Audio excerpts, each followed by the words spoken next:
prisoner. The prisoner. And I've got something to tell you.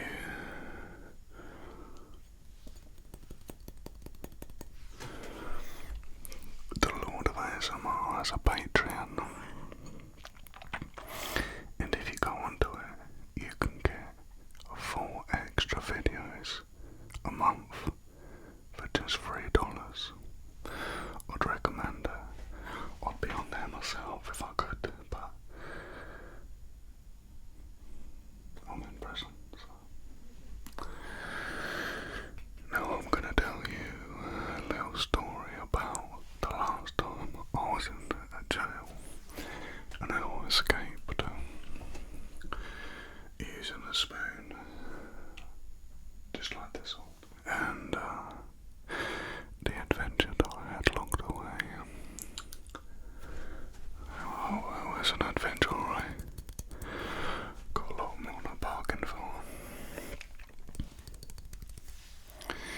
You see, I didn't realise what kind of a prison I was in. No. This wasn't any ordinary prison. I was in a very high level, maximum security prison. Not because I deserved to be, mind. I was just a bank robber. No. I was in this prison because they wanted to see if I could escape. I had a bit of a history of escaping from prison, you see, and they wanted to know if this could hold me.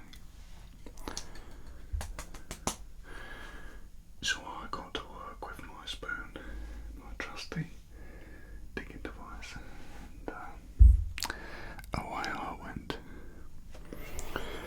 Now,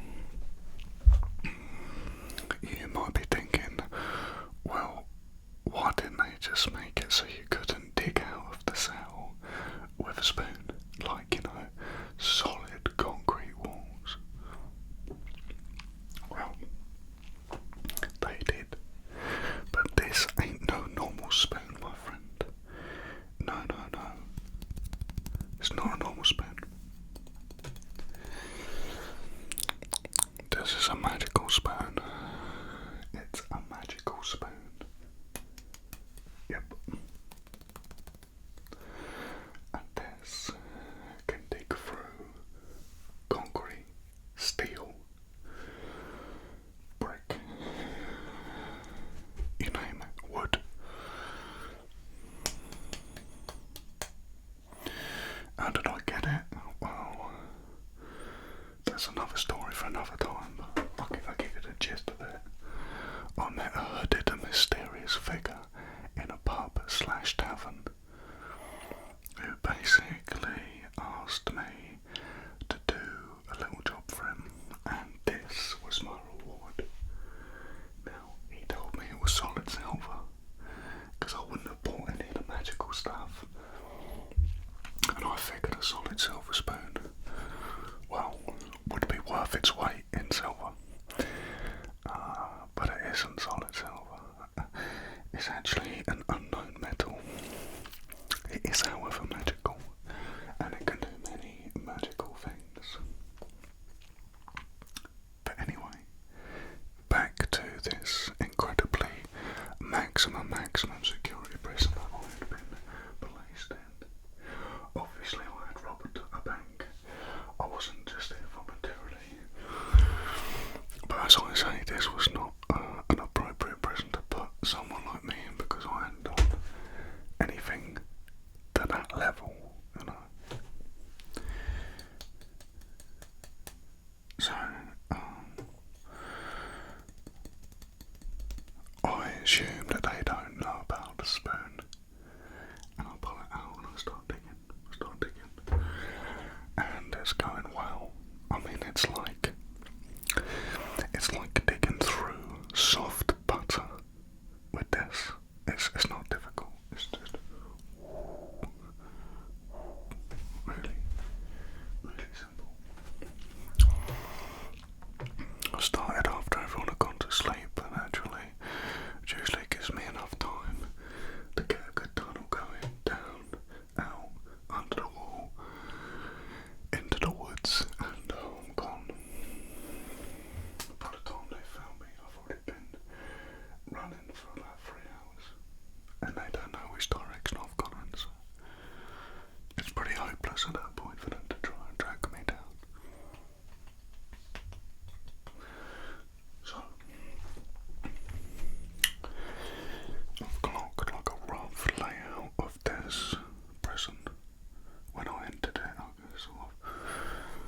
straightforward place really, and I knew that if I just went down in between like some of the main walls, there's a gap. If I just went down into the basement and then I just went in any direction for, I don't know, say 500 yards to be safe, I would come up the other side of the wall and then I'd be out. That's what was supposed to happen.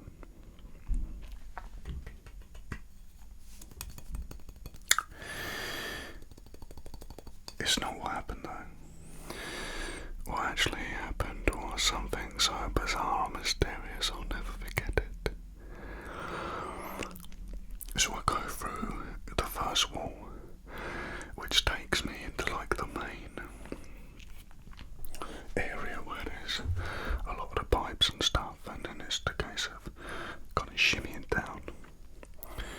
So I shimmy down, okay, and I get to the bottom, and now I'm thinking, right, if I go any direction from here, I'm going to come out onto like the ground level of the prison, which I don't want to do. So what I want to do is I want to go down again.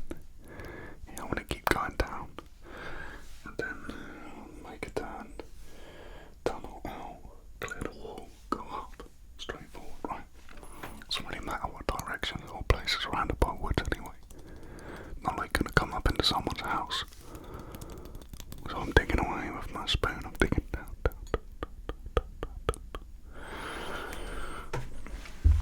And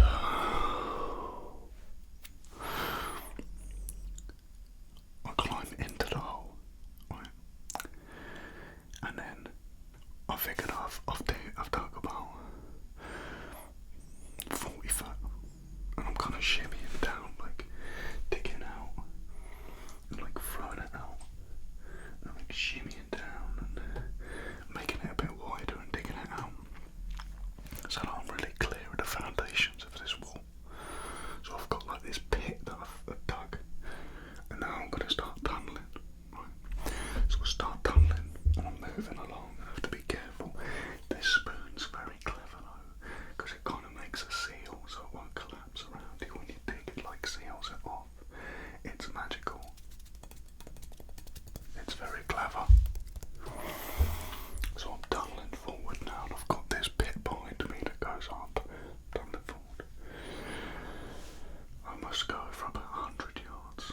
Right. And I've turned a bit. So when I look back, I can't see the pit anymore because it's like an angle, right? And it's dark, and I keep digging, and suddenly I see this light coming through where I'm digging, and I'm like, uh-oh, I must have gone into some underground room. So I'm like peering through this hole, trying to see what I can see in there, but it's very bright. And I just thought, you know what, screw it, I'm just gonna have to go for it, right? So I slowly peer and make the whole out to peer around. Yeah. It's like this laboratory, right? But it's the weirdest thing because there's all these different clothes that are hanging up everywhere. There's no one in there, but there's all these different clothes on the walls, like a cloakroom, like that have been hung up, and they're all from like different periods of time in the past. And I'm thinking, this is really weird. Like, why is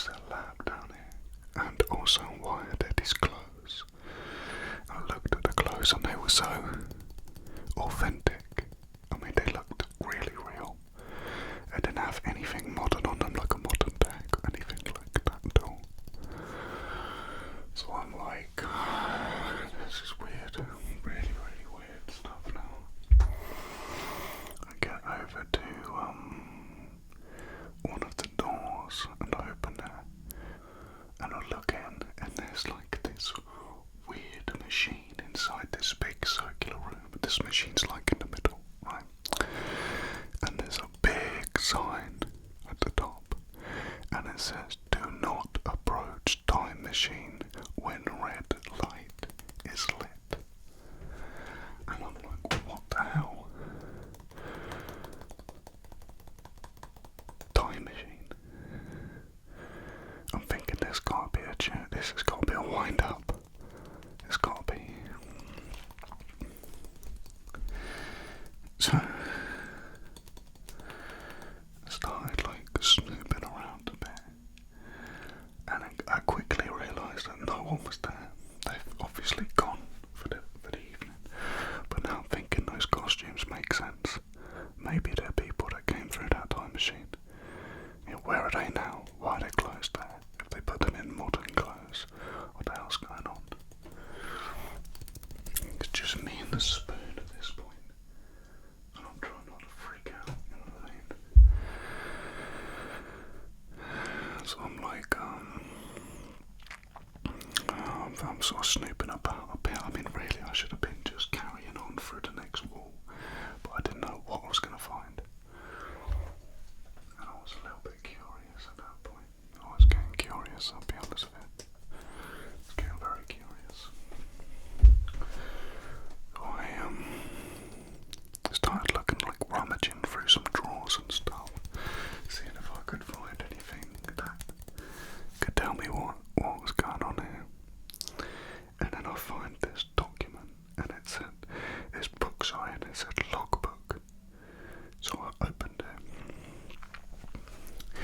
and it logged all these different time zones that different people had come back through. But the other thing that it logged was prisoners who had been sent through the other side. And I was like, oh, they're sending prisoners through this time machine. And then it said the exchange program. And I was like, no, basically what they were doing was they were sending back prisoners, right, into like war zones, but they were sending them with like modern weaponry, yeah.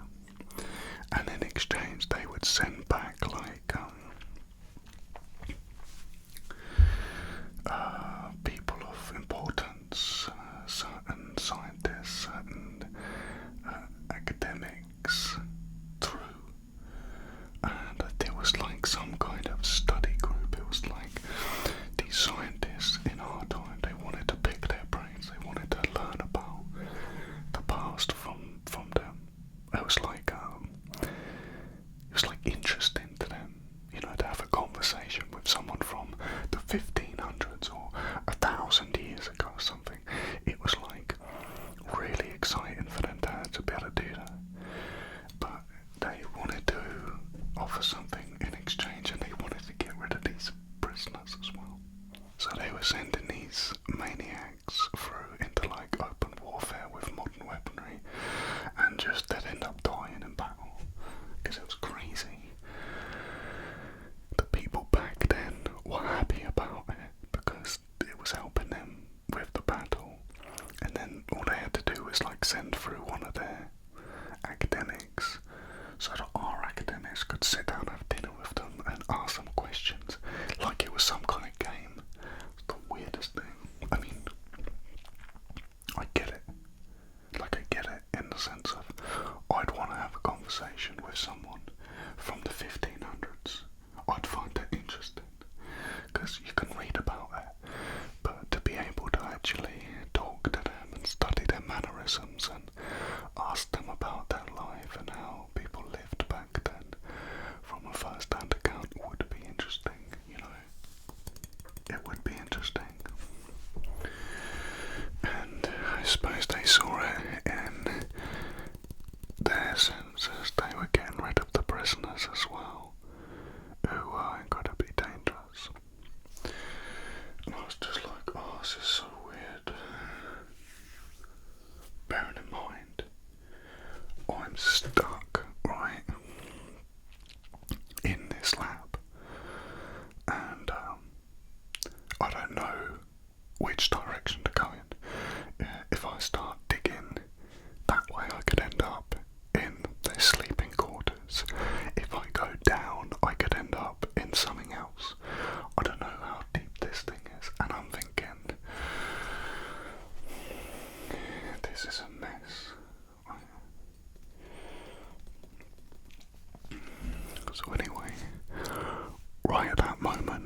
I realised that it stopped and the door of the time machine opened.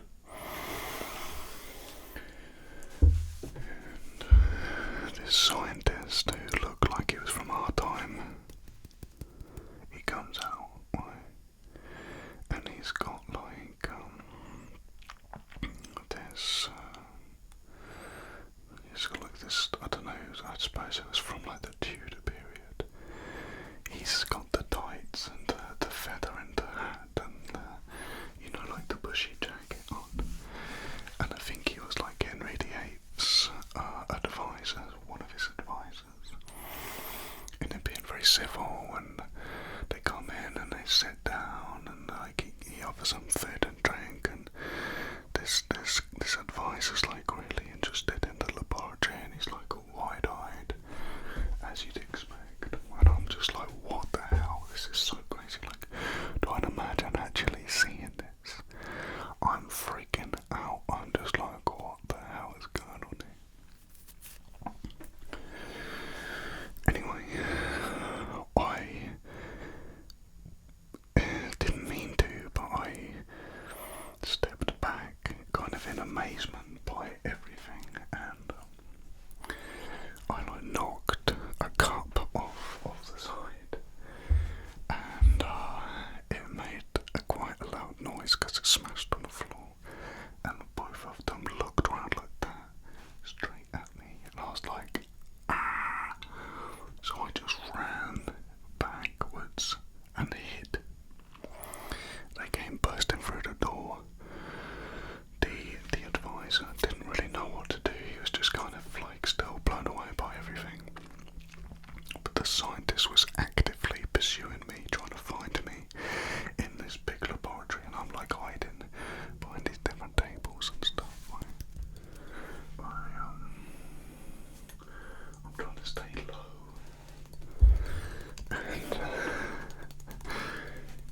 And basically I worked it, yeah.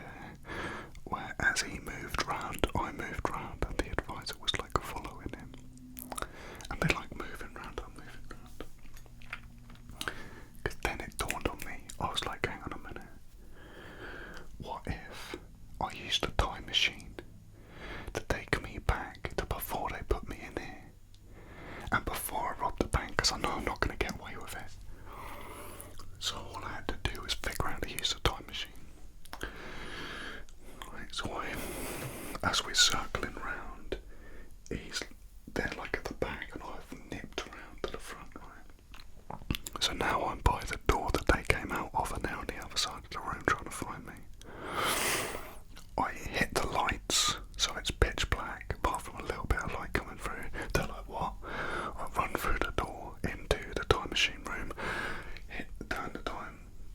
shut the door, lock the door from the inside, and then I just ran into the time machine. Fortunately, they had instructions on there that were like basic, like super basic, literally date and time and location, and it wasn't even like coordinates, it was like a world map. So you just pick the city you want to go to, and then it zooms in, and then the street, and then you know where you want to be. Pick the time, pick the date, and press go, and that's it. The door shuts. Boom.